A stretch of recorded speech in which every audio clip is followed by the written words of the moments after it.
Bonjour à tous et bienvenue sur ce sommet de l'IFT dans l'éducation. Je suis Anne Ciré, à la fois votre hôtesse et l'organisatrice de ce sommet virtuel pour le compte du programme IFT en classe.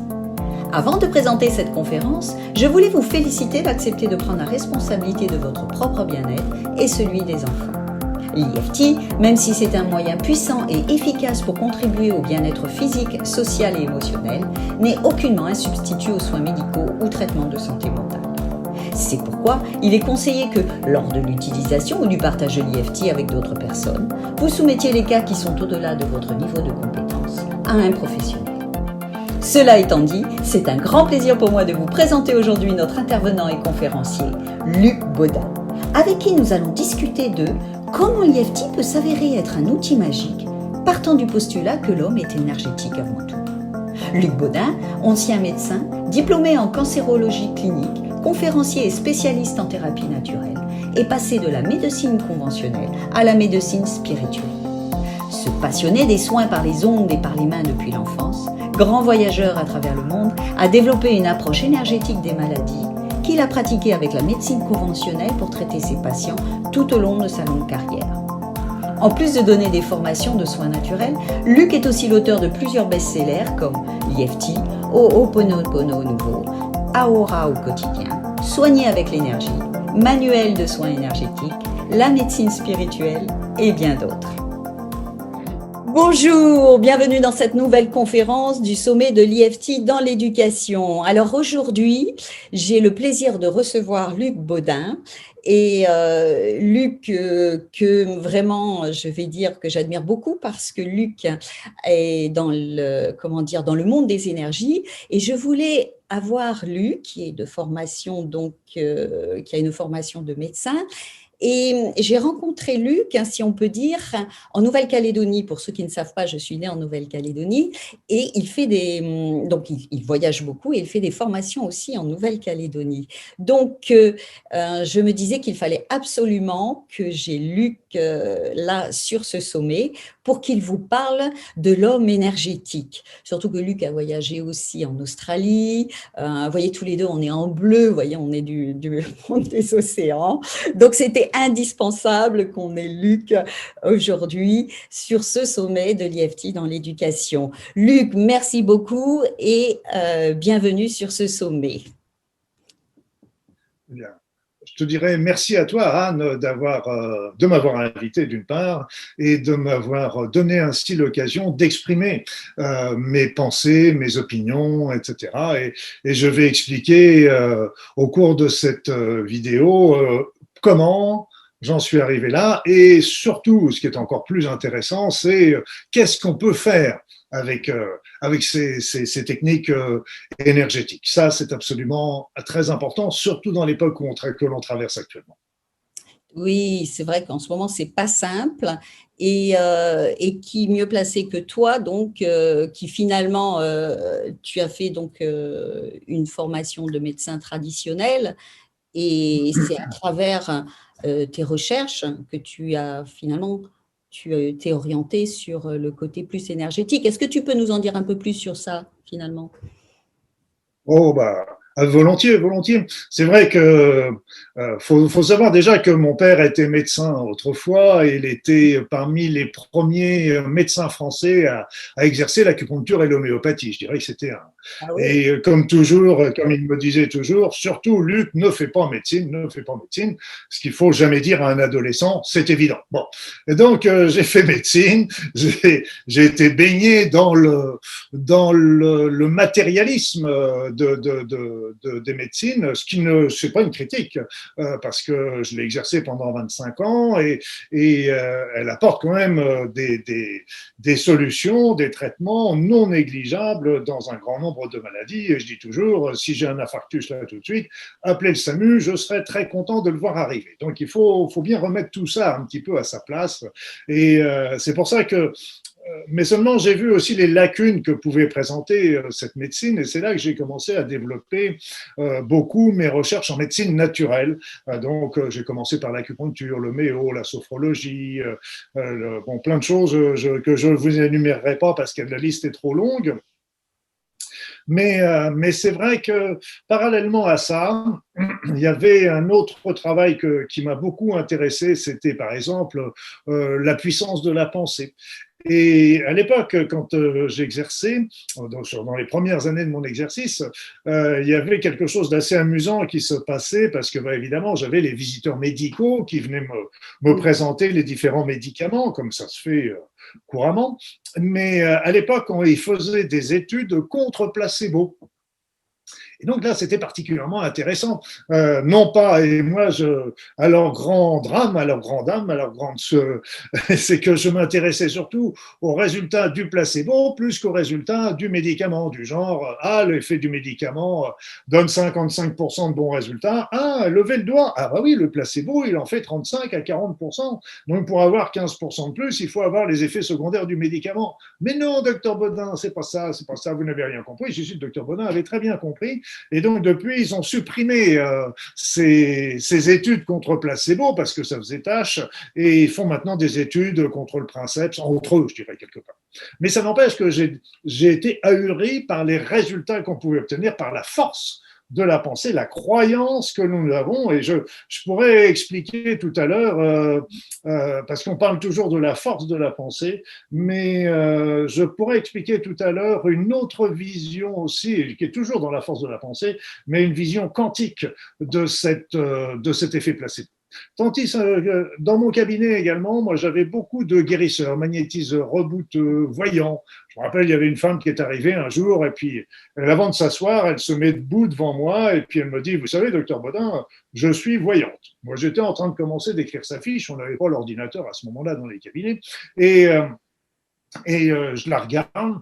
Puis je lui dis, oh, c'est pas grave, ça se soigne. Et donc elle a souri et puis elle s'est assise. Donc il y avait plein de guérisseurs et tout de ce monde-là, de ce milieu-là qui venaient me voir parce que tout simplement j'étais un des rares médecins à accepter de les soigner. Tous les autres médecins les mettaient à la porte parce que connaissant leur métier, etc. Si bien qu'avec eux, j'ai créé des liens d'amitié qui m'ont fait confiance avec le temps et m'ont appris un certain nombre de leurs pardon, de leur technique. Et là, j'ai commencé à étudier davantage tout ce qui était soins énergétiques. Et il faut rappelez-vous quand même que j'étais au départ acupuncteur. Donc j'étais déjà, même sans le savoir, dans l'énergétique. Quelque part, c'est le b.a.-ba, l'acupuncture, etc.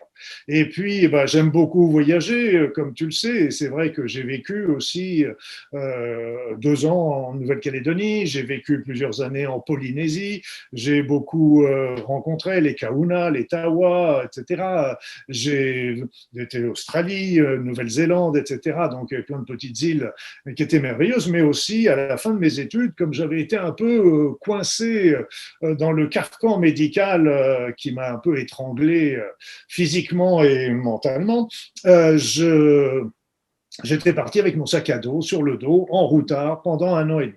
Voilà, donc j'ai bourlingué à travers le monde et j'ai pu rencontrer comme ça bon nombre de guérisseurs. J'ai aussi pas mal voyagé par la suite où j'ai rencontré aussi des guérisseurs philippins, des maîtres Qigong, j'ai été au Tibet faire une mission humanitaire, j'ai rencontré des guérisseurs brésiliens, etc. Donc tout ça m'a passionné.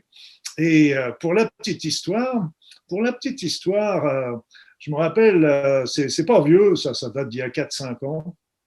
Il y a une journaliste qui m'interrogeait et là, à mon plus grand étonnement, est sorti un truc dont je ne me rappelais absolument pas, mais qui est devenu un souvenir évident, c'est que quand j'étais gamin, j'étais béat d'admiration sur les gens qui étaient capables de soigner les autres avec leurs seules mains.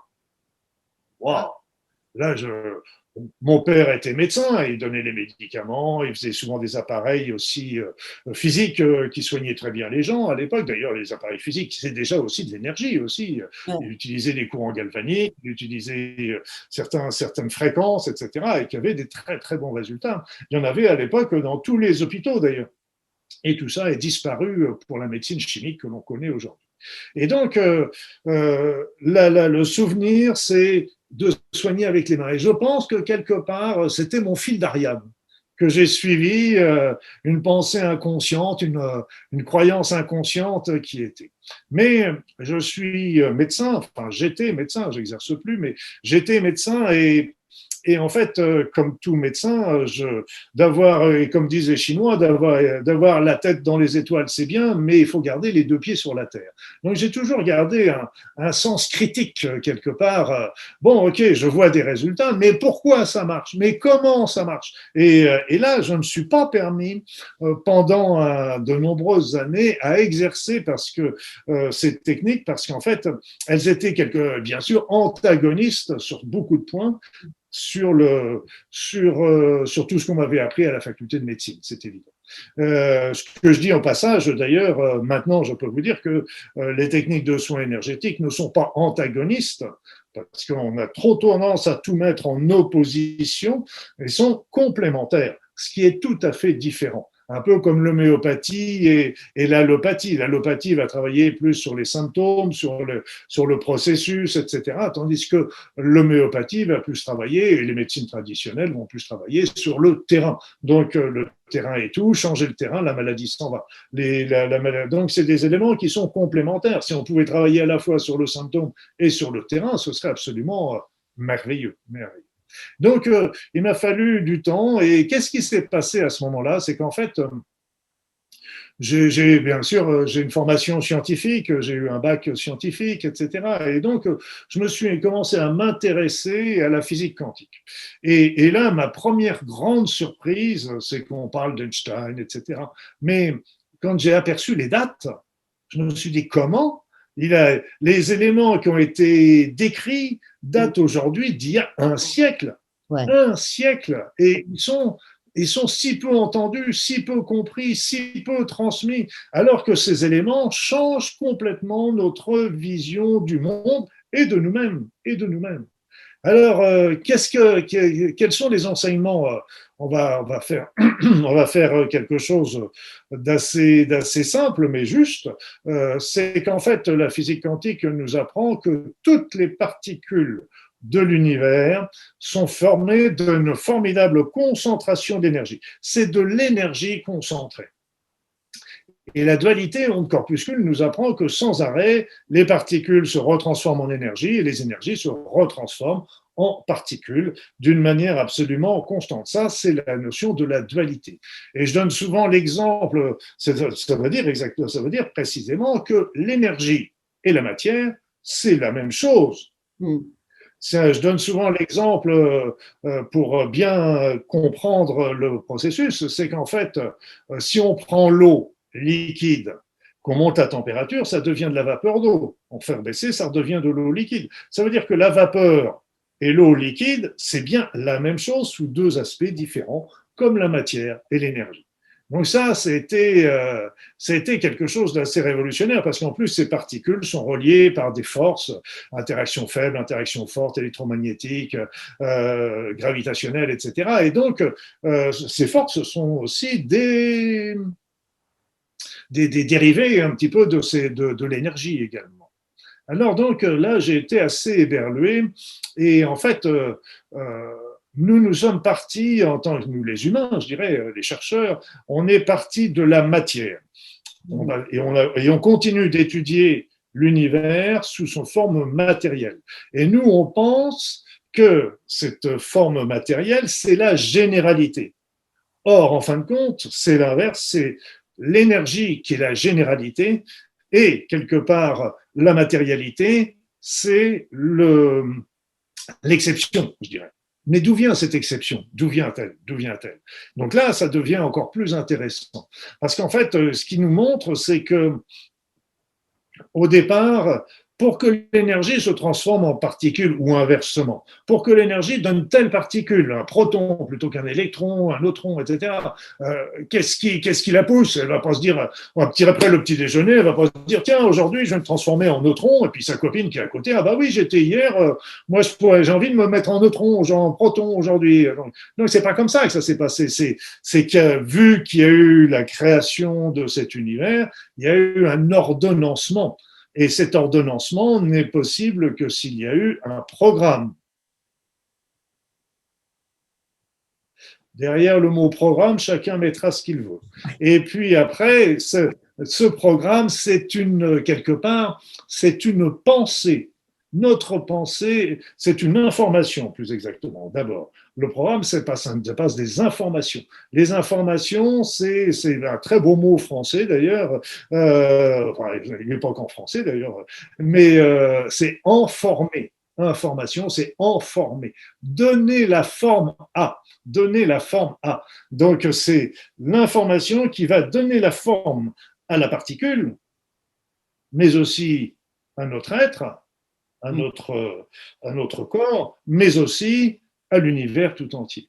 Et c'est pour ça que c'était Hubert Reeves, là je vais pas vous donner sa phrase exacte, mais je vais vous donner, parce que je ne me la rappelle pas là présentement, mais c'était l'univers se crée par notre pensée, par notre regard, disait-il. Donc par notre regard, ça voulait dire par notre pensée. Donc cette notion, vous voyez, c'est que ça va très loin jusqu'à considérer que cette pensée peut générer à ce moment-là créer l'univers tel qu'on le connaît. Nous, on considère toujours l'univers comme un amas de particules, tout comme on considère l'être humain comme un amas de cellules, point barre. Donc, en fait, quand on sait ça, déjà, la première chose, c'est qu'on voit aussi que l'être humain est énergétique avant toute chose. Il est énergétique. Nous sommes formés que d'énergie. Donc, que d'énergie. Chaque particule de notre corps, de chaque particule de nos cellules, c'est de l'énergie. Et qui sont reliées par des forces énergétiques également. Donc, nous sommes énergétiques avant d'être chimiques, avant d'être biologiques, avant d'être ce que nous sommes. Donc, ça veut dire que, tout simplement,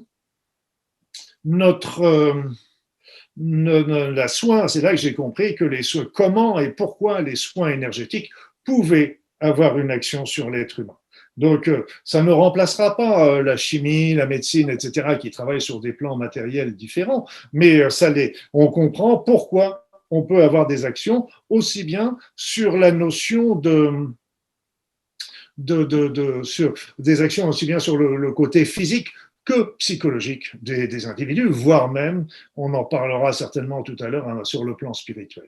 Non pas, on n'est pas là pour faire du prosélytisme, hein, je vous rassure tout de suite, ça, je m'en garderai largement, mais c'est simplement nous montrer que ce qui est extraordinaire avec la physique quantique, c'est que d'un seul coup, elle nous a montré un monde d'information, un monde programmé, un monde de conscience.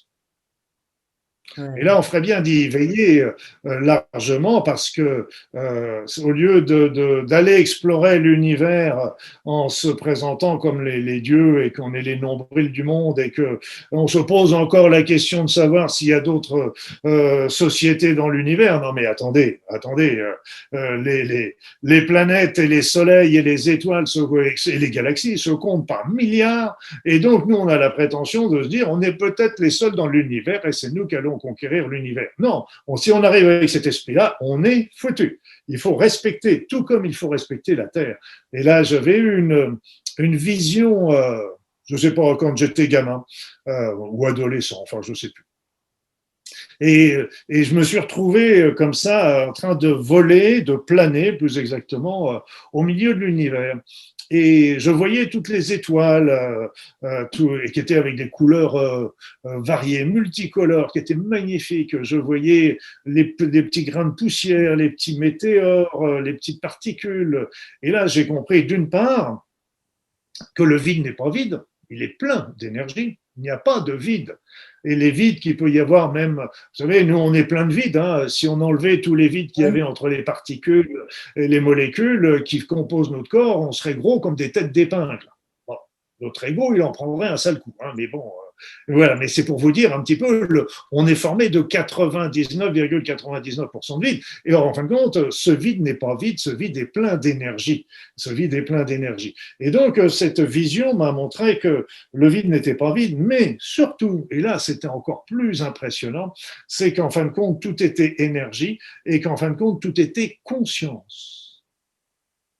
Et ça a été une grande révélation pour moi parce que bah, la moindre particule contient déjà de l'énergie et de l'information. Et quelque part, je pense, mais ça c'est ma croyance personnelle, c'est que la moindre particule de l'univers, donc y compris celle qui nous constitue, eh bien, contient toute l'information de l'univers, un peu comme la première l'ovule qui a été fécondé par le spermatozoïde contient déjà tout le potentiel de l'être qu'elle va générer. Pour moi, c'est une évidence. L'information est partout, elle est en tout. Et cette énergie qui nous est souvent appelée une énergie qui baigne cet univers.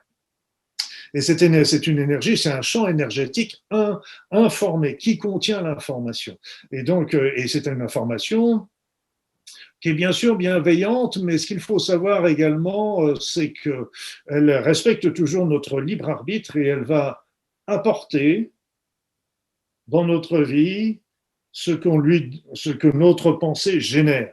Donc elle va pas dire non, ça c'est pas bon pour toi, on va pas le faire, ça c'est bon pour toi, on peut le faire, etc. Ça, elle nous laisse libre de nos choix, mais nous sommes responsables des conséquences de nos choix, c'est évident.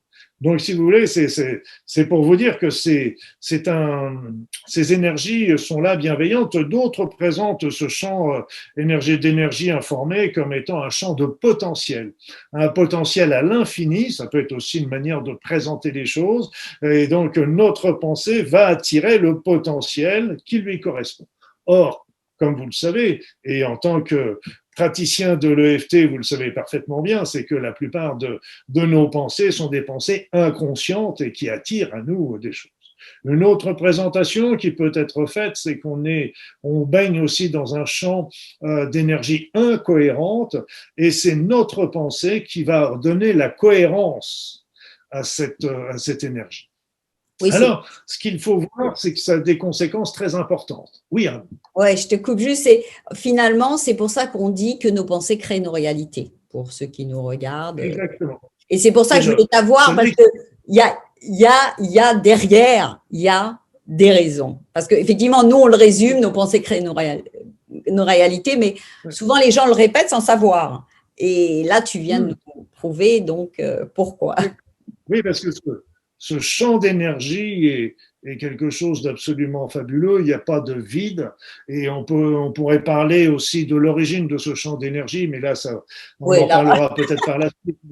Mais c'est vrai que quelque part, nous sommes les créateurs de ce qui nous arrive. C'est ce que d'ailleurs nous décrit très bien Ho'oponopono. C'est pour ça que j'ai tout de suite adhéré à Ho'oponopono et j'ai trouvé quelque chose qui était merveilleux et que j'ai tout fait pour le transmettre, parce qu'en fait, là encore, il répond largement à ça, c'est que nous sommes responsables, nous créons tout ce qui nous arrive, seulement nous sommes dominés, et mes collègues psychiatres et psychologues le savent très bien, c'est que nous sommes dominés par nos pensées inconscientes, avec nos croyances erronées, avec nos programmes erronés, avec nos valeurs erronées, pas toutes, il y en a qui sont bonnes, hein, enfin peut-être, mais bon, parce que je dis peut-être, non pas, parce qu'en fait, vous savez, ce que je vous dis là, c'est ce qu'on sait aujourd'hui, mais on en connaît, même ça, on connaît qu'un tout petit bout de la lorgnette. Hein. On voit ça que par le petit bout de la lorgnette.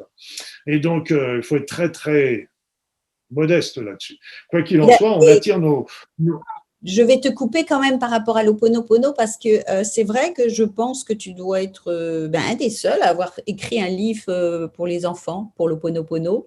Parce que c'est vrai que j'ai oublié de préciser aussi pourquoi j'aime bien Luc, parce qu'il a écrit vraiment de nombreux ouvrages et donc on va retrouver de l'EFT, je veux dire de l'Ho'oponopono, plein d'autres choses. Je vous conseille de regarder hein, sur son site.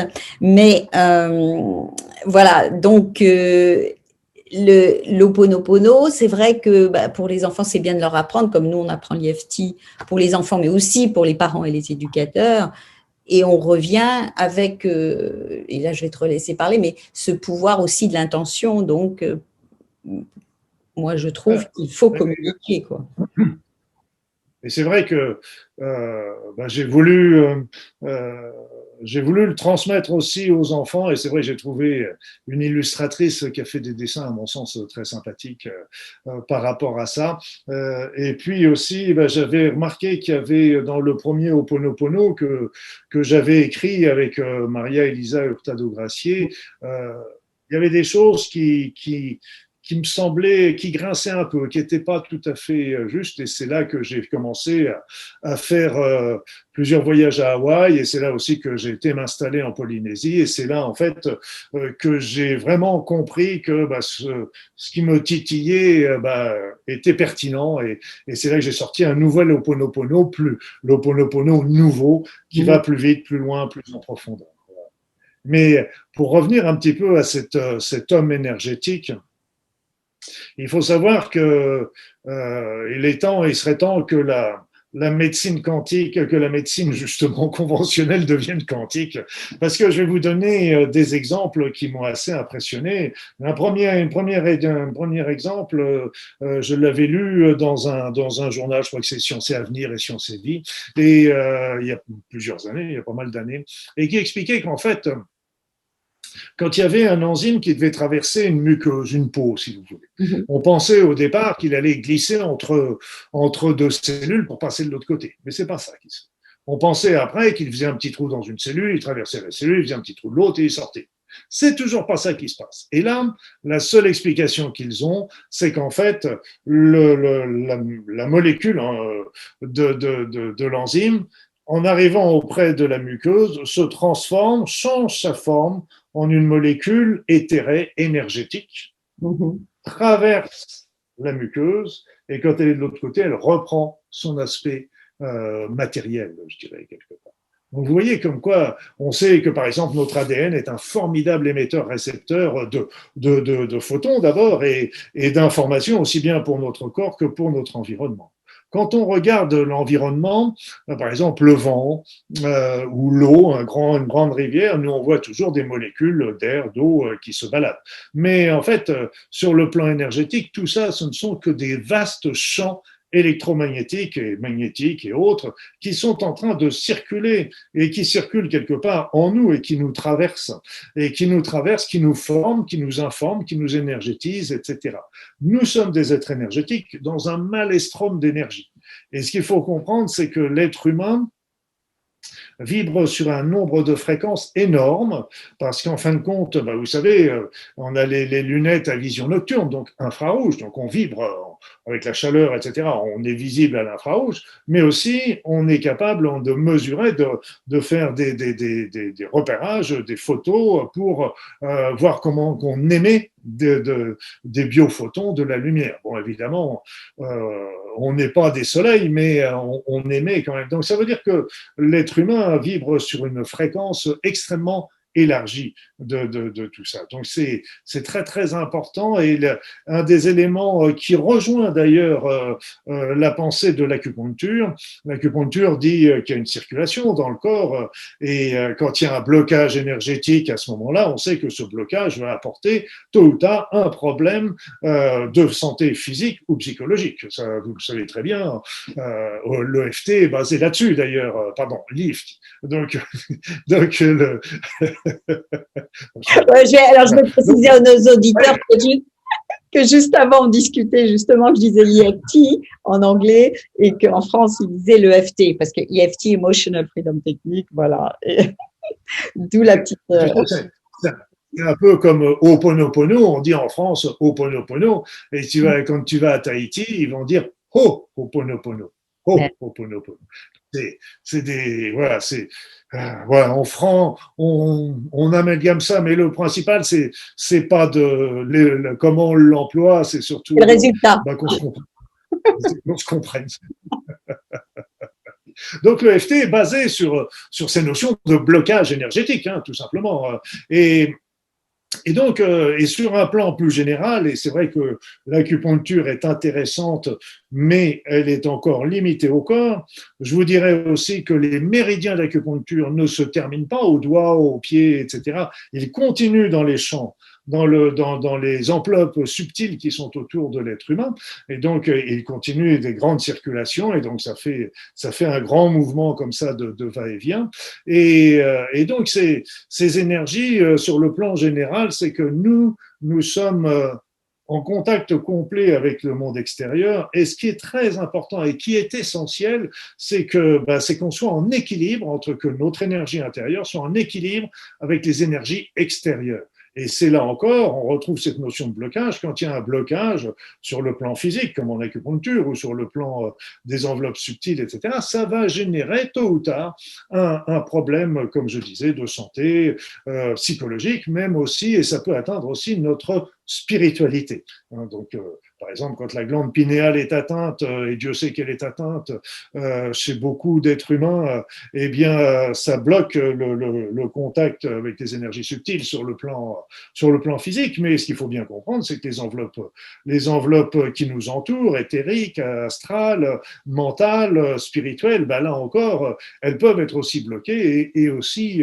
venir empêcher, gêner ce. Et donc, ce qui est très important, c'est qu'on soit toujours en équilibre entre l'extérieur et l'intérieur. Mais, comme je vous l'ai dit, l'extérieur, il est en nous aussi. C'est-à-dire que tous les vides sont remplis d'énergie de l'extérieur. Savez-vous, par exemple, que la moitié de nos atomes, etc., proviennent de l'univers et proviennent en plus de molécules ou de particules situées qui proviennent d'en dehors de notre propre galaxie. Vous voyez un petit peu où est-ce qu'ils ont été chercher tout ça pour nous constituer. Ils s'en sont donné du mal, quand même. Ils s'en sont donné du mal. Et donc, mais ça, c'est scientifiquement reconnu. Donc, c'est pour ça qu'il y en a qui disent nous sommes des poussières d'étoiles. C'est joli, ça d'ailleurs. C'est joli. C'est joli. C'est joli. Donc c'est pour ça que on doit être l'équilibre entre l'extérieur et l'intérieur. Bon, bon, bon, bon, je dis bon parce qu'en fait, là encore, la notion d'extérieur et d'intérieur est fausse. Elle nous place toujours dans une notion de séparation. Vous savez, c'est un peu comme là, je râle toujours parce que bon, moi j'ai une éducation à la base chez les franciscains. J'ai été étudié dans un collège franciscain. Après ça, j'ai perdu complètement ma spiritualité avec la médecine parce que là, tout ça, c'était de la. Et puis après ça, je suis revenu à la spiritualité, mais pas à la religion, mais à la spiritualité avec le temps. Mais quand la religion, quand le Notre Père, par exemple, notre Père qui êtes aux cieux. Déjà, on a tout faux. Et là, ça nous place dans une séparation. Lui, il est là-haut, nous, on est en bas. Mais Dieu est partout. Il est tout, il est partout. Il est à la fois tout et rien. Donc, il est en nous. Il n'est pas au-dessus de nous, il est en nous. Et là, c'est à partir du moment où on a toujours cette vision de séparation, eh bien, on est complètement en dehors de la plaque et toutes nos actions, si vous connaissez l'effet papillon, et toutes ces émotions, cet effet peut avoir des répercussions à l'autre bout de l'univers sans que nous en ayons conscience, mais pourtant, ça existe. Donc, tout ce qu'on fait comme pensée, comme parole, comme action vont avoir des répercussions sur notre vie, mais là aussi, très très certainement, sur des éléments plus extérieurs à nous, enfin, faussement extérieurs à nous. Voilà, donc c'était tout ça tout ça pour vous dire qu'en fait, quand j'ai vu la physique quantique d'un côté, quand j'ai vu d'un autre côté les médecines traditionnelles que j'avais étudiées avec l'Ayurveda, avec l'acupuncture, avec le magnétisme, eh bien en fait, si on associe les deux, on commence à avoir une vision de l'être humain énergétique, entouré de corps subtils, avec des chakras, etc. D'ailleurs, on peut revisiter là aussi ces présentations, parce qu'en fait, nous les présente toujours. Il faut bien savoir que ceux qui nous ont décrit ça, avaient vu juste, mais ils nous ont décrit des choses avec leurs mots, avec leurs connaissances de l'époque. Donc aujourd'hui, nous pourrions quand même peut-être commencer à les voir autrement. Par exemple, les corps subtils comme étant des hologrammes qui tournent autour de nous et qui sont des hologrammes de nous-mêmes et qui nous renverraient un petit peu l'image, etc. Les chakras pourraient très bien être représentés comme étant des mini trous noirs, Donc on peut présenter, il est peut-être temps là encore de faire un petit peu de nettoyage, enlever les poussières et présenter les choses d'une manière plus moderne et à mon sens plus véritable. Mais c'est pas une critique des anciens, ils ont fait avec ce qu'ils avaient et ce qu'ils voyaient, ce qui était déjà extrêmement intéressant. Donc connaissant, en faisant cet amalgame, je me suis permis là à commencer à pratiquer des soins énergétiques sur mes patients qui étaient ravis que je leur fasse des soins énergétiques sans aucun problème. Et à ce moment-là, j'ai commencé à faire une technique et j'ai vu les résultats. Puis j'en ai fait une autre, etc. Donc, tout ça m'a conforté dans ces soins. Et puis, vous savez, comme tous les médecins, j'étais toujours pressé, parce que débordé. Et puis, je me suis dit, on va simplifier les techniques. Simplifier les techniques. Donc, enlever, moi, ce que je dis toujours, j'enlève les petites poussières, les petites plumes, les petits machins, et puis on va aller directement au fait. Et donc, c'est ce que j'ai fait. Et je me suis aperçu qu'au lieu de les dénaturer, j'étais plutôt en train de les rendre encore plus performantes. Et pour moi, j'étais content parce que encore plus rapide. Et au fur et à mesure, j'ai créé un petit peu un protocole qui est mon protocole, mais qui évolue aussi avec le temps parce que c'est un cadre, une structure de base, mais il n'est pas fini. Il y a des choses qui vont arriver, des choses qui vont le modifier, etc. Ça, il a le mérite d'être là pour nous structurer un petit peu au départ, mais il n'est pas dans une dizaine d'années, probablement, on fera tout à fait différemment, et je peux vous dire qu'on fera différemment. je le pressens déjà, voilà, je vois déjà les prémices un petit peu de ce changement. Oui, puis voilà, donc c'était un petit peu. Chaque être humain est différent, donc tu es bien obligé de l'adapter aussi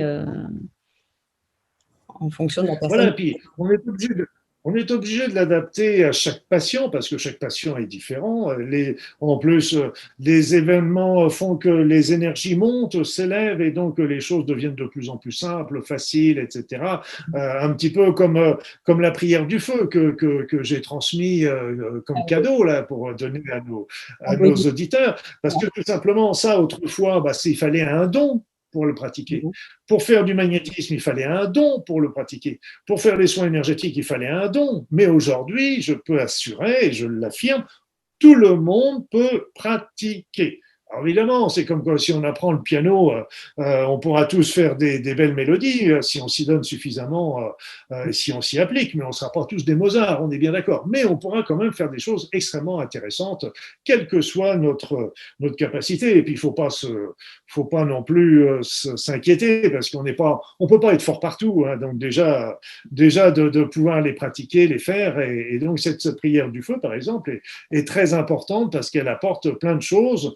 Et là encore, il a fallu du temps pour que je le voie de par moi-même et que je la pratique moi-même pour voir les résultats sur la douleur d'abord, et c'est ça le plus important. Après ça accélérait les cicatrisations, ça peut agir sur l'inflammation, ça peut agir sur tout ce qui est chaleur, brûlure de soleil, mais aussi, et Dieu sait qu'en Australie, il y a beaucoup de problèmes de peau à cause de ça, et aussi brûlure de la radiothérapie, par exemple. Donc on peut faire vraiment multitude de choses avec ça, et avec les soins énergétiques, c'est pareil. On a des techniques qui sont extrêmement multiples maintenant, parce que c'est vrai que je transmets plein d'outils, un petit peu comme Ho'oponopono, Aura, etc. Le FT, eh bien, les soins énergétiques aussi, je les transmets le plus possible parce que c'est des outils qui peuvent être des outils individuels. On peut se faire le soin sur soi-même. On peut le faire, moi, en France et toi, en Australie. Moi, je peux très bien faire un soin sur toi alors que tu es en Australie. Et donc, on peut le faire sur soi-même, sur les autres, à distance, sans aucun problème. Et c'est absolument impressionnant par rapport à ça. Oui, voilà, donc c'est… Oui, excuse-moi, c'est ça qui est important, comme tu viens de le mentionner, c'est que il y a déjà le pouvoir de l'intention, on est tous énergétiques, c'est de l'information, l'information, hein, elle est énergétique, électromagnétique, donc c'est pour ça finalement qu'on peut avoir une influence effectivement les uns sur les autres, et c'est ce qui est aussi important de retenir, parce que en tant qu'être humain, on est dans un environnement, et c'est d'ailleurs ce qui se passe en ce moment. Quand on a trop d'environnement négatif, ça a aussi une influence sur nous. Et là-dessus, d'ailleurs, je voudrais bien t'interpeller. Est-ce que tu as quelque chose à nous donner comme astuce pour remonter les énergies? Parce qu'en ce moment, je veux dire, les Ah, personnes. tu l'as très bien dit, c'est que aujourd'hui il y a beaucoup de noirceur tout autour de nous parce que la plupart des personnes sont dans la peur, dans l'inquiétude, dans le stress, mais pas uniquement de la pandémie. C'est aussi la peur pour son emploi, pour son travail, pour l'avenir de nos enfants, etc. Donc on est tous dans la peur et on n'a jamais été aussi incertain du lendemain. Bon, on a jeté d'être certain du lendemain a toujours été un leurre, hein, d'ailleurs, parce qu'on ne contrôle pas le futur, c'est une évidence. Donc c'est au mieux on peut s'y préparer doucement. D'ailleurs, il y avait les Polynésiens autrefois ne connaissaient pas le futur. Ils connaissaient un futur immédiat pour le lendemain, mais ils ne connaissaient pas le futur, donc ils vivaient le moment présent. Et c'est déjà un élément extrêmement important. Parce que dans le moment présent, c'est le seul moment où on vit. C'est le seul moment où on peut agir, penser, parler, s'exprimer, mener des actions, mener. Et donc, c'est le seul moment. Quand on est en train de réfléchir au passé, quand on est en train de gamberger sur le futur, lorsqu'on est en train de regarder les informations à la télévision, lorsque l'on est en train dans le rêve ou dans le sommeil, on ne vit pas. On ne vit pas. Donc, c'est le seul moment. Et ce qui est intéressant, c'est quand on est dans le moment présent, c'est qu'en plus, le stress disparaît, l'angoisse disparaît et le calme commence à apparaître. Demain, eh bien, on verra ce qui sera fait et puis, etc. Mais pour revenir à ta question, c'est vrai que euh, je, je me suis posé cette question pour plusieurs choses, parce qu'il y avait déjà les personnes qui étaient malades du Covid. Il y avait aussi les personnes qui étaient vaccinées et qui se disent mais qu'est-ce qu'on peut faire? Les vaccins, on sait très bien que les vaccins peuvent avoir des effets indésirables et qu'est-ce qu'on peut faire pour éliminer ça? Donc j'ai écrit déjà des articles, un article sur ce phénomène-là. Mais ce qu'il faut bien comprendre, c'est qu'avec les ARN messagers, voire les ADN, etc., on est sûr de rien. Là encore, rien. On peut pas donner une méthode en disant prenez ça, nos problèmes. C'est pas possible. C'est pas possible. On n'a pas assez de connaissances là-dessus pour pouvoir le faire. Par contre, donc comme disait Einstein, un problème ne se résout jamais au même niveau que celui qui l'a engendré. Donc, ça veut dire quoi? Ça veut dire que ce problème de pandémie, etc., je ne m'étendrai pas parce que c'est pas la peine. Moi, je suis pas un lanceur d'alerte, je suis un lanceur de solutions. Ça me plaît beaucoup mieux. Je ne suis pas celui qui va montrer l'incendie, je suis celui qui va montrer la porte de sortie. Donc ça me paraît beaucoup plus positif parce qu'en fait, on n'a pas besoin de rajouter une peur supplémentaire. Voilà. Donc, je me suis dit, bon, qu'est-ce qu'on peut faire, nous, pour, euh, pour vraiment se développer. Donc, et comme disait Einstein, il faut se placer sur un plan, donc un plan supérieur. Un plan supérieur, c'est-à-dire que l'élément clé va être de monter notre niveau vibratoire. Monter notre niveau vibratoire. Déjà monter notre niveau vibratoire tout court, parce qu'on va passer de l'échelon, je dirais, matériel à l'échelon de la conscience, par exemple. Et puis après ça, on peut monter encore davantage du niveau de la spiritualité. Là encore, je vous ai dit, je ne fais pas de prosélytisme, hein, mais chacun a sa route à faire. C'est votre boulot dans votre vie. Hein, donc, ce n'est pas moi qui vais le faire, c'est vous, à vous de le faire. Donc, j'en ai déjà assez avec le mien. Hein, donc, le truc, c'est il faut monter son niveau vibratoire. Et donc, un des outils les plus importants, ça va être la captation des énergies, déjà sur le premier plan, qui va monter la conscience. Et là, je vais vous proposer de faire un petit exercice là, dans quelques minutes. Et puis l'autre, qui est très important, c'est aussi de travailler, d'être bien attention, de faire attention à toutes nos pensées. Déjà, commencer par ça, à conscientiser nos pensées, c'est-à-dire que notre pensée, nos paroles, nos actions soient toutes empreintes d'intégrité, de justice, d'équité, d'empathie, de compassion. Et là, quand vous êtes dans ces pensées-là, vous montez votre niveau vibratoire. Alors évidemment, on peut dire oui, mais il faudrait manger biologique, il faudrait faire du sport, etc. pour monter son énergie. C'est vrai, c'est vrai. Mais je peux vous dire que d'avoir des pensées positives, des pensées altruistes, ce sera encore beaucoup plus efficace que ça. Et donc, vous voyez, je vous ai parlé d'intégrité, de justice, etc.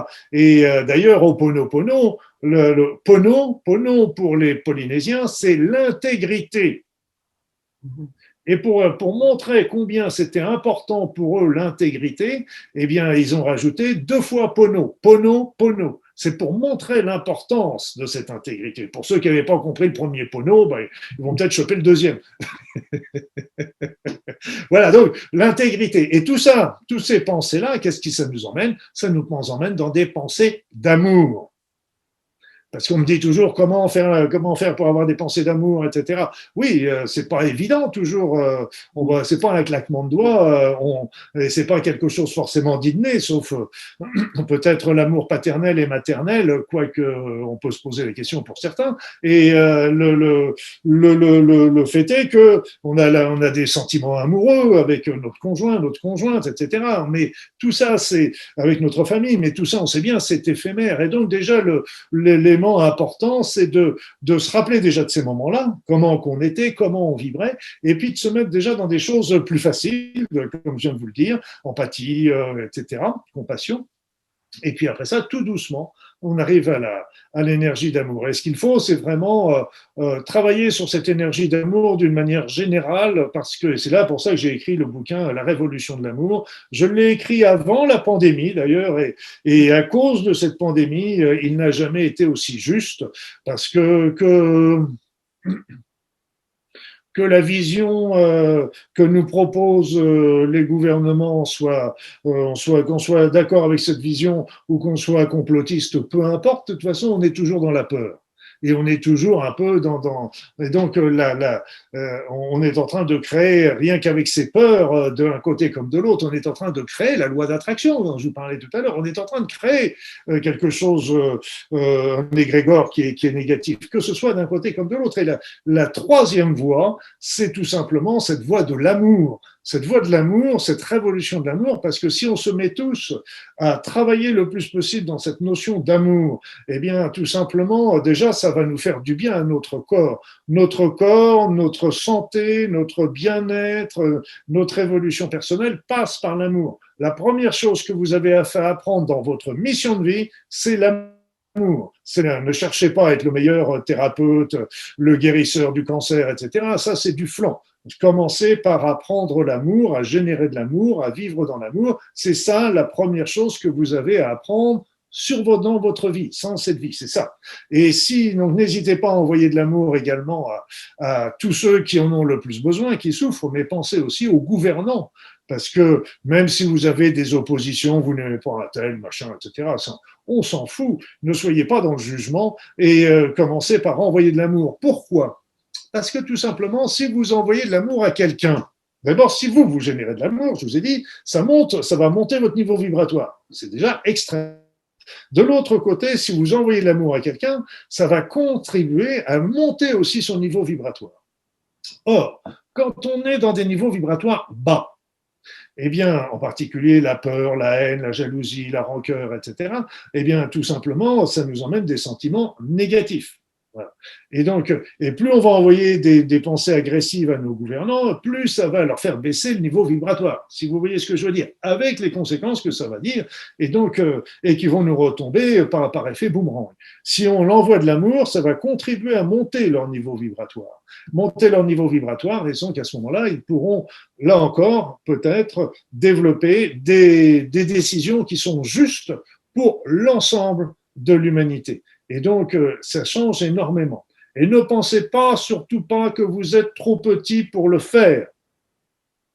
On est tous petits. On va tous amener une petite pierre à l'édifice, et quand on s'y met tous, donc on essaye de le monter le plus possible, ce sentiment dans notre vie, mais aussi, il ne faut pas hésiter à prendre quelques minutes ce que vous pouvez au cours d'une méditation, d'une prière, de peu importe, d'envoyer de l'amour un petit peu sur toute cette terre qui en a bien besoin et qui va permettre ainsi d'effacer un petit peu cette noirceur. Si vous vibrez sur cette énergie, les autres vont s'en apercevoir, les autres vont se dire bah, tiens, qu'est-ce qui se passe, etc. Et quelque part, vous allez peut-être allumer d'autres chandelles tout autour de vous. Et ça, c'est comme ça que ça va se passer.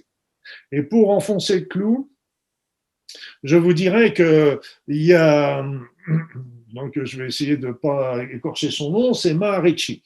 Maharishi, c'était un yogiste indien et lui a montré qu'en fait, au sein d'une population, l'humanité par exemple, eh bien, il n'y avait pas besoin qu'il y ait une majorité de cette population qui change de paradigme pour entraîner tout le monde.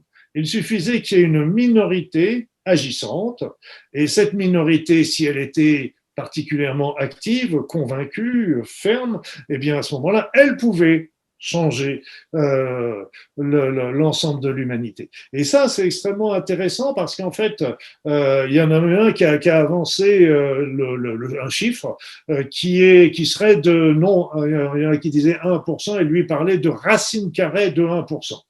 Donc, allez, sortez vos tablettes. On est 8 milliards d'individus, racine carrée de 1%, voilà. Donc, ça représente un nombre assez dérisoire par rapport à cette population de 8 milliards. Ça représente quelques, peut-être 10 000, peut-être plus, quelques dizaines de milliers d'individus. Et si on est suffisamment nombreux, là, on peut changer. Et l'intérêt de monter son niveau vibratoire, c'est que ça va être intéressant pour l'extérieur, mais aussi pour notre intérieur, parce qu'en montant notre niveau vibratoire, eh bien, on sort du niveau vibratoire de la maladie, on sort du niveau vibratoire de l'infection. Et donc, les choses auront déjà beaucoup plus de mal à vous accrocher, que ce soit sur le plan physique, que ce soit sur le plan psychologique, parce que vous aurez un autre regard sur cette situation. Et je pense aussi que c'est une manière aussi peut-être de contrer les effets possiblement négatifs du vaccin, à court, moyen ou long terme, c'est encore ça qui m'inquiète le plus. Et mais en montant notre niveau vibratoire, je pense qu'on peut vraiment agir sur ces effets indésirables et aussi, même s'il y avait des problèmes avec l'ADN, l'ARN messager, etc., je pense on peut aussi protéger avec cette pensée notre ADN. Et donc, je le pense, c'est une croyance, mais je n'ai pas la preuve, mais je pense que c'est véritablement aujourd'hui la seule véritable solution pour maintenir notre intégrité en tant qu'individu. Et là encore, comme je vous l'ai dit, ça peut vraiment se transmettre aux autres. Oui, je vais rebondir sur ce que tu dis dans le sens où c'est quand même important. C'est vrai que c'est pas forcément des sujets qu'on va évoquer, mais là c'est important parce que comme c'est quand même pour nos jeunes de tout âge, c'était important de le mentionner parce que travailler sur vous, donc comme tu le dis si bien, hein, sur vos peurs, et ça évitera donc on va dire, de créer donc des peurs plus générales et un chaos, et ça permettra à vos enfants donc finalement d'être plus comment grounded en anglais, qui sont ancrés et d'avoir moins peur et de savoir où ils vont. Parce que je voudrais aussi rebondir sur quelque chose, c'est que tu mentionnais beaucoup sur ton enfance, que tu avais tu vois, des visions. Et souvent, moi, dans mes formations avec les parents, je leur dis, rappelez-vous quand vous étiez jeune, vous aviez des visions, vous les oubliez. Pensez que vos enfants ont les mêmes. Donc, tu sais, même, bon, là, on le sait très bien, quand ils sont plus jeunes, ils sont à la fois dans un monde conscient et inconscient. Quand ils sont à la fois dans le pilote de l'avion et puis le passager, l'avion lui-même et tout, voilà, on a beaucoup de choses on ne sait pas d'où ça vient, là, parce que, comme tu l'as si bien dit, la seule chose qu'on sache, c'est qu'on sache rien. Il faut toujours se le rappeler quand même. Mais quand un enfant vient, vous parle de son copain imaginaire ou autre chose, lui dit pas, voilà, parce que c'est là où on commence à mettre notre programmation, pas forcément la mieux, et ce côté comment dire, de leur mettre des croyances, de leur mettre finalement de les engraver, comme tu disais, de passer aussi de l'information qui n'est pas forcément la plus ouverte. Et voilà, je voulais rebondir sur ça où je trouve que c'est important effectivement de faire attention à vos propres pensées, comme tu le mentionnes si bien. Et voilà, tout ce qui est peur, tout ce qui est autre, non. Et regardez plus vos enfants et rappelez-vous, vous, quand vous étiez enfant, que parce que pour moi, l'amour, parfois, il est galvaudé par certains. Je comprends tout à fait comment tu le dis, mais je le vois bien. Et c'est vrai que c'est là, quand tu parles d'intégrité, respect, essayez de vous rappeler, voilà. Et c'est ça le respect. Donc, si vos enfants arrivent avec des pensées, à tout âge hein, d'ailleurs, hein, mais bon, là, je parlais des plus jeunes, mais respectez, rappelez-vous vous-même, quoi. Donc, revenez vraiment vers ce petit enfant intérieur qui était. Et aussi, j'ai une anecdote que tu as dû sûrement retrouver, toi qui vas aussi dans les îles, quand tu parles de l'instant présent. Euh, Moi, je me souviens toujours sur l'île de Tanna, mais c'est valable pour d'autres îles aussi. Et c'est que quand vous demandez votre chemin et que vous dites c'est dans combien de temps, ils vous disent dans 2 minutes. Et vous pouvez continuer à marcher longtemps parce que pour eux, ils n'ont pas la notion du temps, la réalité. Ils sont dans l'instant. Et je me souviens qu'on parlait aussi des aborigènes et tout ça, avec quand on parle du Dream World, la peinture pointilliste. Voilà, tout se rejoint. Mais c'est important de se le rappeler. Parce que tu parlais justement des médecines traditionnelles, elles avaient un sens. Et malheureusement, comme on va dire en Nouvelle-Calédonie, il y a Radio Cocotier, tu sais, c'est comme quand tu dis quelque chose et à la fin, ça n'a plus le même message. Peut-être qu'il y avait une connaissance qu'on avait avant qui a été déformée au passage, comme tu l'as dit, avec voilà, Dieu qui est en haut et nous en bas. Donc, D'ailleurs, dans Radio Cocotier, j'ai écrit un livre sous inspiration et qui s'appelle Dialogue avec Lucifer.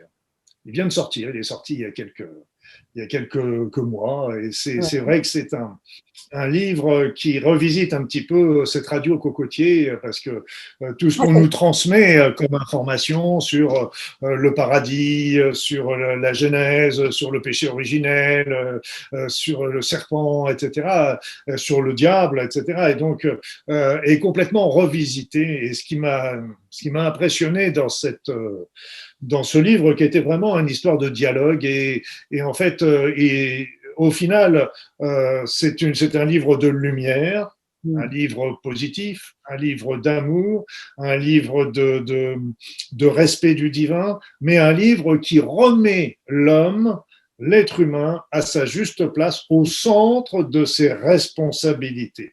Parce qu'on a trop tendance à se placer comme victime. Donc, on est victime du gouvernement, du machin, du truc, etc. On est victime du diable, etc. Donc là encore, on est toujours des victimes. Et donc, là aussi, c'est intéressant de revisiter un petit peu tout ça.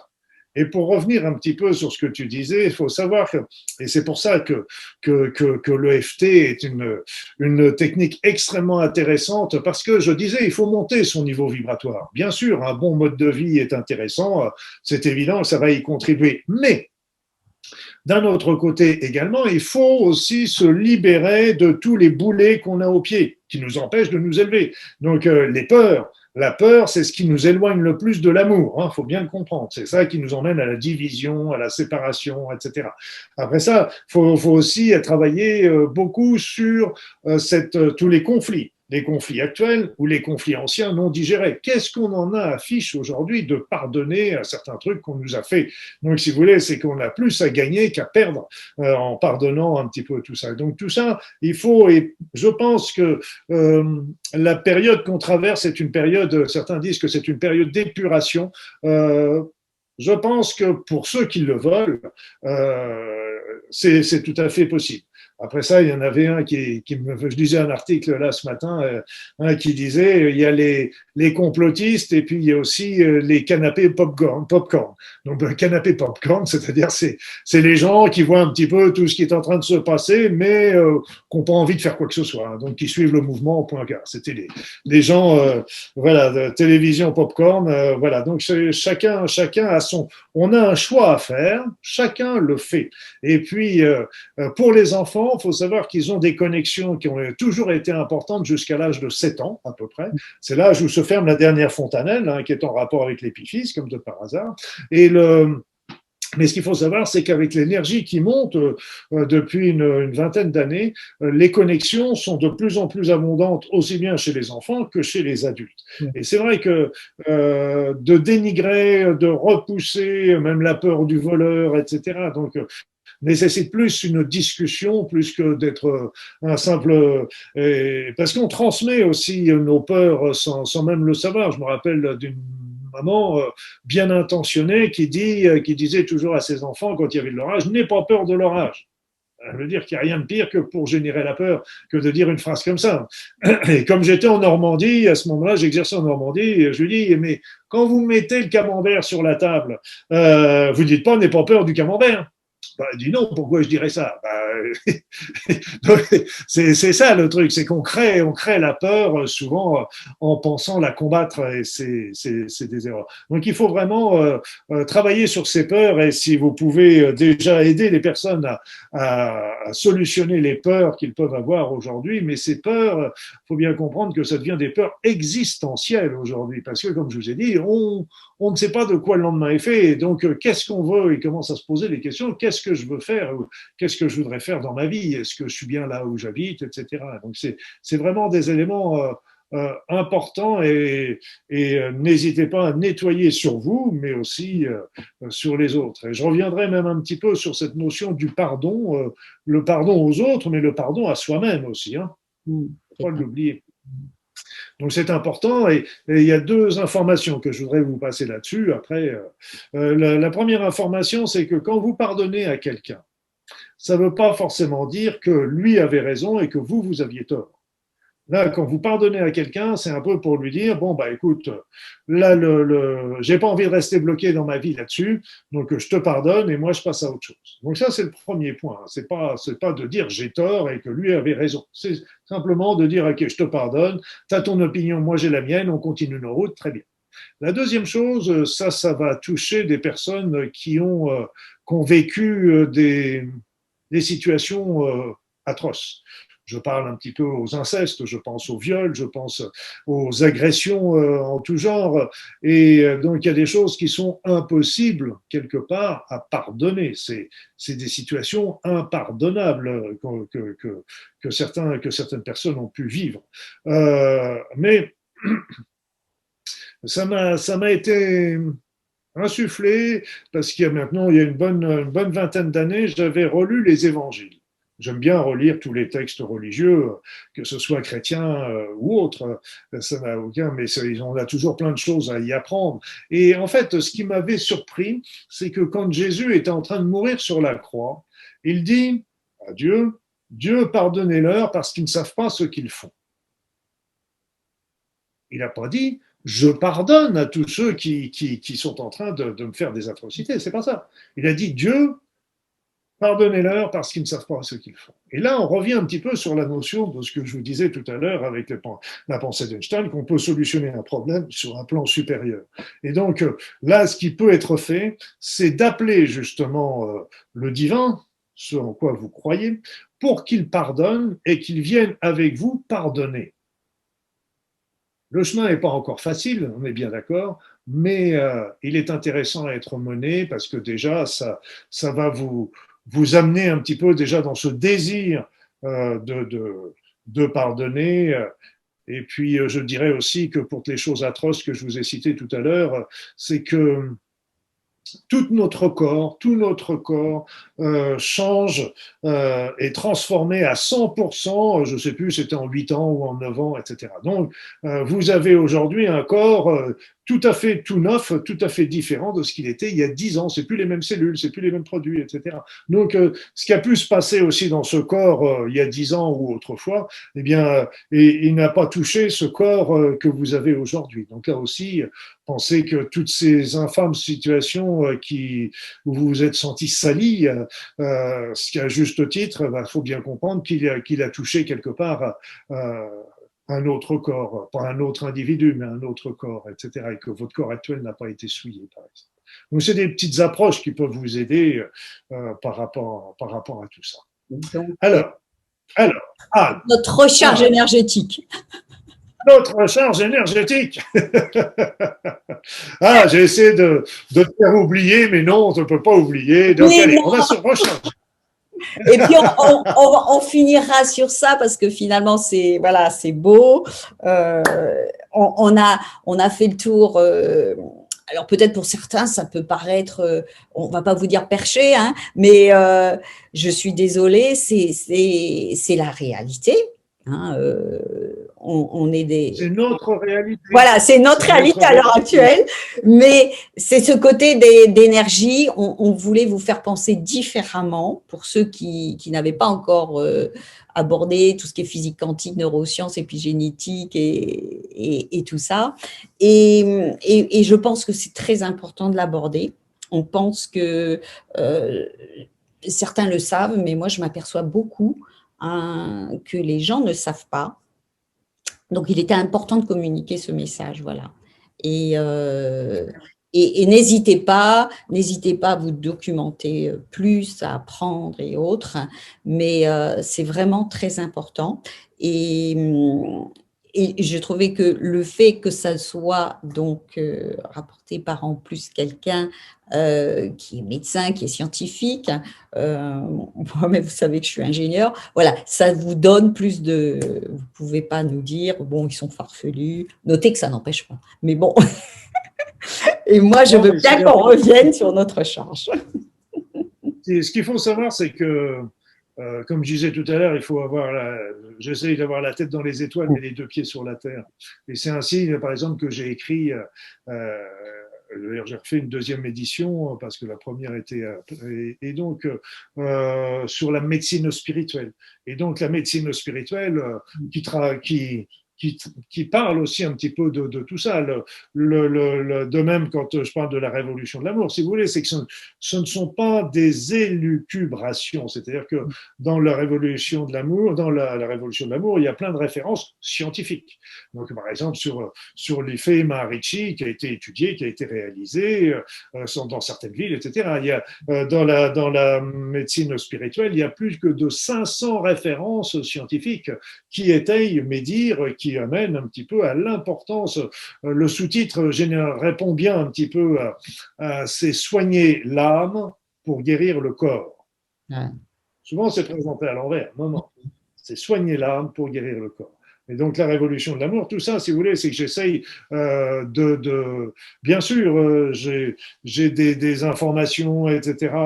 J'en tire des conclusions qui sont toujours personnelles, mais j'essaye de les étayer. J'essaye de rester justement au niveau de d'être pono. J'essaie d'être pono. Voilà. J'essaie de demeurer dans mon intégrité, dans la justice, dans la justesse. Et mon but également est de transmettre un maximum d'informations pour vous, pour toute la population, pour qu'elle soit autonome et apporter de la lumière dans ce monde qui en a bien besoin. Voilà, donc c'est, comme je vous ai dit, je suis un lanceur de solutions. Et voilà, donc, et c'est ce qui m'intéresse. Et d'ailleurs, Voilà. Allez, on y va. oui, mais tu en as combien de livres maintenant? Parce que quand même, tu en Bah, as plus de trentaine, non? plus encore, je dois en avoir une cinquantaine. Je dois avoir une cinquantaine. C'est-à-dire, c'est vrai que ce qu'il faut savoir, c'est que pendant toutes mes années de bourlingage, on va dire ça, mes années où j'ai exercé pendant 25 ans, j'ai fait plein de formations, j'ai passé un diplôme en cancérologie clinique, etc. Donc, pendant toutes ces années, j'ai rassemblé un certain nombre d'informations, de connaissances, d'expériences, etc. Et donc, au départ, j'ai commencé par écrire des livres que je continue de promouvoir parce qu'ils me sont importants, sur des maladies importantes qui étaient le cancer, qui était la fibromyalgie, parce que quand j'étais, par exemple, quand j'exerçais en Nouvelle-Calédonie, j'étais impressionné par le nombre de fibromyalgie que j'ai pu Oui, voir. Contre la prévention de l'Alzheimer, et j'ai vu les résultats dans mon cabinet, vu que les traitements conventionnels, il n'y en a pas, il faut essayer de trouver des solutions naturelles, et j'ai vu des solutions qui pouvaient être intéressantes au début de la maladie. J'ai travaillé également sur la fatigue, sur le stress, etc. Donc ça, c'était, et puis au fur et à mesure, donc j'ai transmis mes informations sur les médecines, le point de vue des médecines naturelles en complément. Je ne travaille jamais en opposition, hein, c'est toujours un consensus hein, dans lequel je travaille. Et après, bon an, mal an, bah ça, j'ai suivi ma route. Et je ne saurais même pas dire pourquoi. C'est là que j'ai découvert Ho'oponopono et que j'ai trouvé ça merveilleux. Là que j'ai bossé aussi avec une amie qui m'a appris l'EFT et que j'ai trouvé ça merveilleux.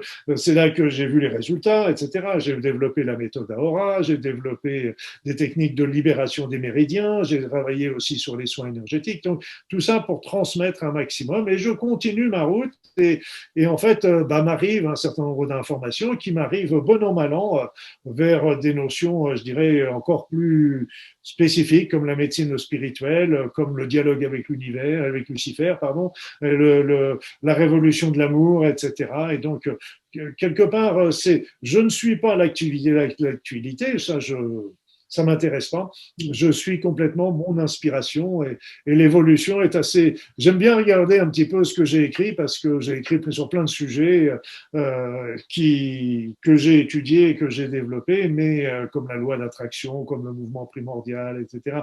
Rencontrer son enfant intérieur, trouver son chemin de vie et tout ça. Mais si vous voulez, je me suis pas dit ah bah tiens ça c'est un truc qui est dans le vent, je vais l'écrire. Alors ça, je peux vous dire que si j'essaye de faire ça, je suis devant une page blanche, hein, donc ça avance pas. Par contre, tiens, il y a un tel sujet que j'ai envie d'écrire, et je l'écris. Voilà, et c'est tout, c'est tout. C'est comme ça qu'il y en a une cinquantaine qui sont parus. Il y en a pas mal qui ont été réédités. Il n'y a pas beaucoup de livres qui ont été aussi traduits en anglais, en espagnol, en italien et autres.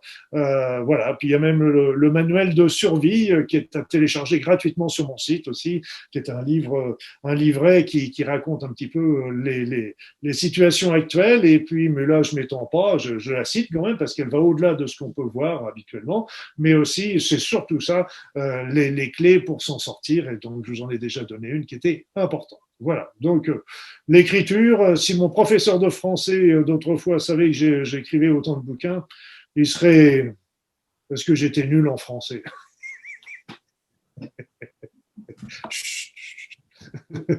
Donc, On lui envoie plein de si pensées. vous voyez que vos enfants, hein, quand ils n'arrivent pas à quelque chose, ça ne veut pas dire que plus tard. Exactement. Il y a des fois, on apprend, on ne sait pas, il y a des trucs, on m'avait obligé à apprendre le piano, ce que je détestais, surtout j'aimais pas la professeure, etc. Et puis, d'un seul coup, bah, j'ai eu un synthé que j'ai branché sur mon ordinateur et j'ai retrouvé du plaisir à faire ça. Il y a des trucs qu'on a appris, on ne sait pas pourquoi, et puis un beau jour, bah, ça ressort. Bon, alors maintenant, on fait notre charge énergétique. Ok, ça marche. Ça marche.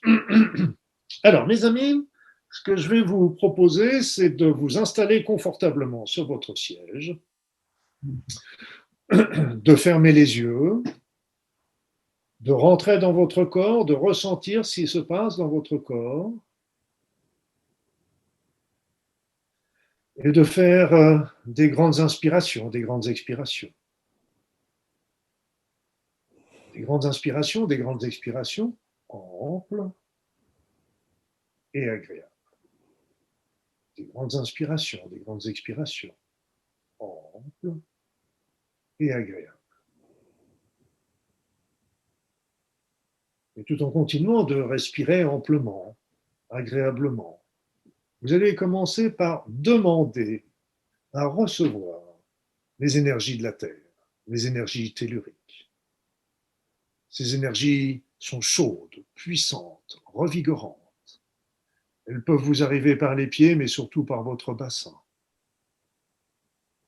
Et elles vont se répandre peu à peu dans l'ensemble de votre corps, afin d'y régénérer chaque fibre, chaque particule, chaque atome, chaque cellule, chaque organe de votre corps.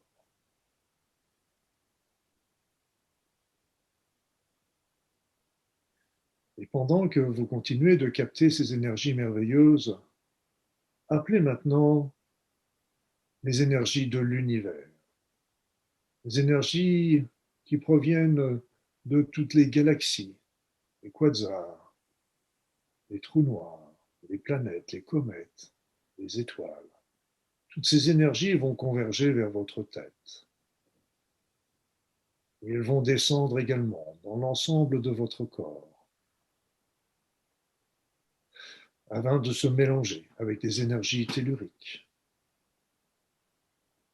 et ainsi régénérer l'ensemble de votre corps, remonter votre niveau vibratoire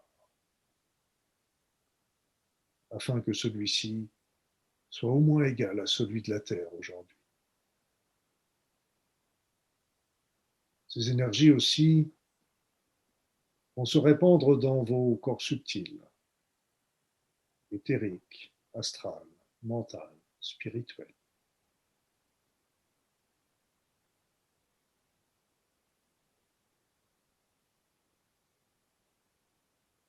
Nous allons faire appel encore à des énergies encore plus belles, plus puissantes, plus fines.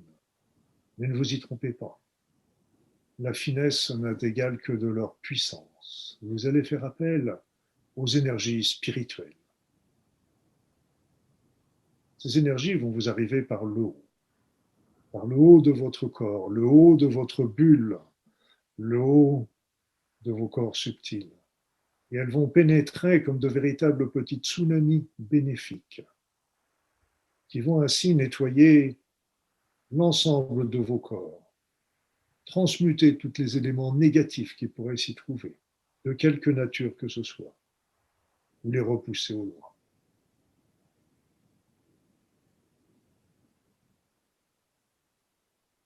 Ces énergies telluriques vont également se mêler, ces énergies spirituelles vont également se mêler aux énergies telluriques et cosmiques.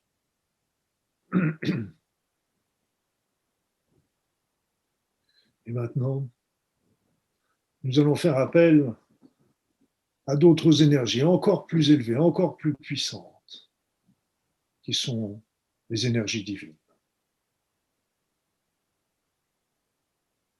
Ces énergies vont tomber sur vous, vous enrober. Elles ne vont pas arriver par un endroit particulier, mais partout. Elles vont vous prendre dans leurs bras. Ces énergies divines sont merveilleuses. Sentez leur bienveillance, leur douceur. Elles vont pénétrer peu à peu dans votre corps.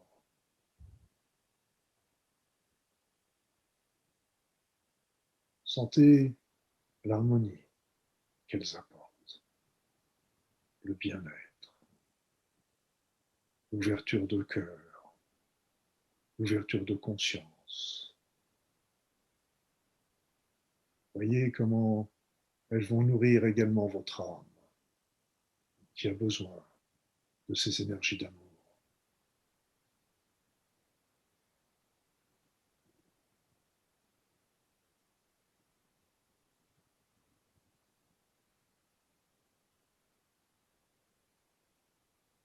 Demandez donc que cette énergie, que ces énergies régénèrent l'ensemble de votre être sur tous les plans, nettoie l'ensemble de votre être, lui donne l'énergie, la force, la vigueur, la vitalité,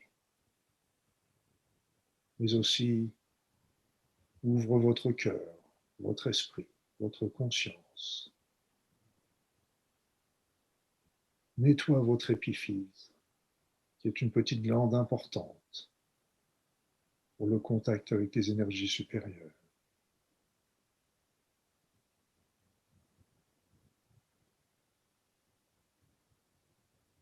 Et puis maintenant, vous allez détourner une partie de ces belles énergies que vous recevez vers votre cœur, afin de les transformer en une merveilleuse, extraordinaire énergie d'amour. Et cette énergie d'amour, vous allez tout simplement commencer à vous l'envoyer à vous-même, parce que vous êtes quelqu'un de bien, de merveilleux. Remerciez votre corps, ce corps qui vous permet toutes ces expériences, parfois certes difficiles, mais qui sont toutes faites pour vous avancer, pour vous faire comprendre, évoluer. Remerciez ce corps, bénissez-le. Sans lui, vous ne pourriez pas avancer. Remerciez aussi ce corps mental où se trouve votre conscience, qui vous permet de comprendre, d'avancer. Remerciez votre corps spirituel et envoyez tout votre amour à votre âme. Elle a besoin de cet amour. Elle a besoin de vous.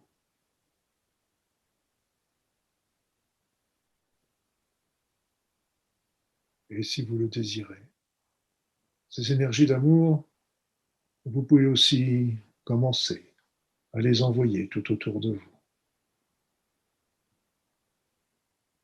C'est ainsi que ces énergies, non limitées par le temps ni par la vitesse, vont ainsi recouvrir l'ensemble de la planète. Vos énergies d'amour vont toucher l'ensemble de la planète. Alors, envoyez tout votre amour à tous les êtres humains, les femmes, les enfants, les hommes. Ce sont nos frères et ce sont nos sœurs. Envoyez-leur votre amour en pensant particulièrement à ceux qui en ont le plus besoin, qui sont dans la souffrance, la peine, la maladie, la révolte, l'injustice, l'agressivité.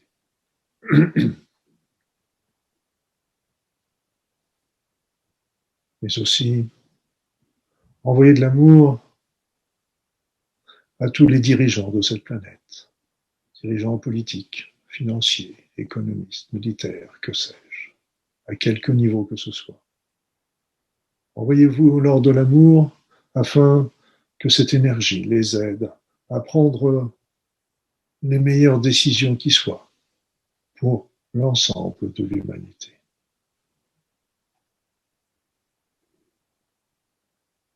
Cette énergie d'amour peut aussi se répandre dans l'univers, afin de l'envoyer à toutes les étoiles, à toutes les planètes, à toutes les consciences qui peuplent cet univers. Vous pouvez aussi l'envoyer à tous ces êtres de lumière, toutes ces hiérarchies, tous ces anges, tous ces guides qui sont là, toujours à vos côtés pour vous aider. Envoyez-leur de l'amour, de la reconnaissance de tout ce qu'ils font pour vous.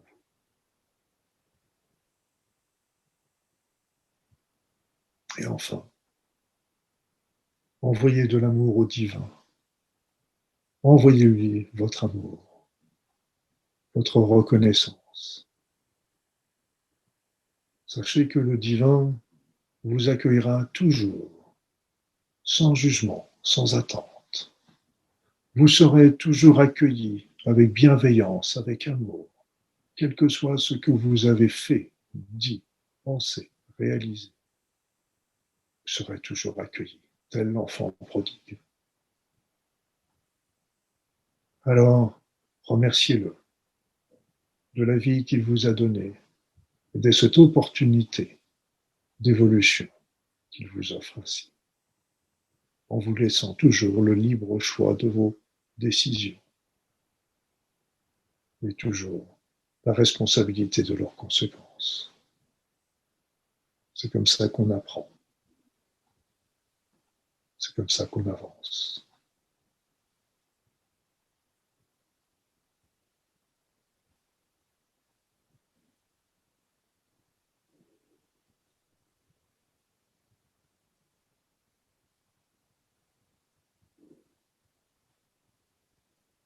Et maintenant, nous allons revenir dans notre corps, tout en sachant que si vous voulez retrouver le divin, il suffit simplement que vous le recherchiez en vous. Alors vous allez revenir ici et maintenant. Vous allez revenir ici et maintenant et je vais compter jusqu'à 3. Et à 3, vous serez ici, maintenant, ici, maintenant. Et je compte 1. Vous commencez à faire des grandes inspirations, des grandes expirations, des grandes inspirations, des grandes expirations. Et je compte 2. Vous commencez à bouger les bras, les jambes, à vous étirer. Et je compte 3. Vous ouvrez les yeux. Vous êtes ici, maintenant. Vous êtes ici, maintenant. Vous êtes ici, maintenant. Bon retour sur la Terre. Merci, c'était super. J'espère que nos auditeurs aussi ont apprécié. Très beau voyage. Oui, parce que cette, cette, cette recharge méditative, dirons-nous, qui va loin, nous permet toujours de nous replacer. Et puis, ben, bien sûr, vous pouvez la faire et refaire à loisir. Vous n'avez pas besoin de moi. Maintenant, vous connaissez ma méthodologie. C'est une des méthodologies. Vous trouverez certainement aussi la vôtre avec ces voix. Et pour la petite histoire, pour les Polynésiens captent ce qu'ils appellent l'énergie Ha. Ils reçoivent l'énergie Ha. Mais l'énergie, le Ha, en fin de compte, c'est l'énergie divine. Et cette énergie divine rentre en eux et se transforme en mana. En mana. Donc, on peut la traduire comme étant la vitalité, la force, etc. de notre être. Donc, cette énergie Ha se transforme en mana. Et en fait, pour les Polynésiens, vous le savez, d'avoir un fort mana nous rend pratiquement invincibles. Donc, tout un programme. C'est un programme. Eh bien, Luc, je te remercie beaucoup. Tu as aussi laissé, donc tu as mentionné un des bonus que tu donnais généreusement à ceux qui achèteront donc le pack. Et puis, donc, qui était de soigner les. Comment ça s'appelle avec les mains. C'était la prière du feu. Voilà, la prière du feu. Et aussi une méditation, donc une audio-méditation. Donc, déjà, on en a eu une ébauche quelque part un petit peu là. Donc, voilà. L'avantage, c'est qu'avec cette méditation qui est préenregistrée, ça permettra aux personnes de se la repasser à loisir. Voilà. Chaque méditation est toujours unique et c'est vrai que je travaille toujours avec l'inspire du moment. Voilà, donc c'est. Super. Bon, écoute, là, on est à peu près dans les temps. Donc, moi, j'espère qu'on se retrouvera dans une autre conférence, peut-être sur un autre sommet. Et je te remercie encore beaucoup d'avoir pris le temps pour informer donc, tous nos auditeurs par rapport à l'homme énergétique. À leur véritable constitution. Et ça aussi, c'est important. Voilà, écoute, avec plaisir de se retrouver dans une prochaine conférence. Et puis, c'est vrai, comme tu l'as dit tout à l'heure, ça m'a fait rire parce que j'espère qu'on se verra et puis souvent on dit dans une prochaine vie. Donc...